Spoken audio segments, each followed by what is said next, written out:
Okay guys, I'm going to let you hear the dialogue of this morning, and I hope it works. Okay, I hope you can have a look.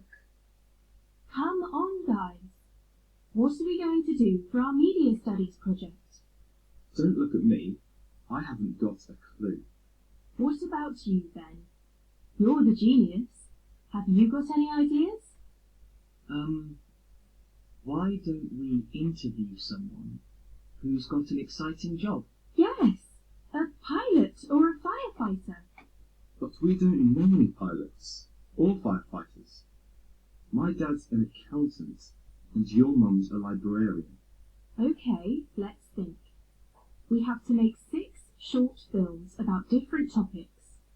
Please guys, let's do something interesting. I want to make films that I'd like to watch. Let's make a list of ideas.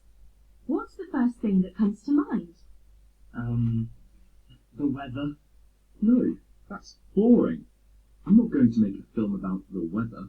The internet. That's a good idea. I love surfing the internet.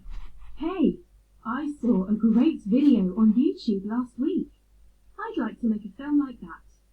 Yes, a YouTube video. What was it about? It was about young people and their ideas for the future. The future. That's a good start. Let's watch the video on my phone. This project is going to be fun.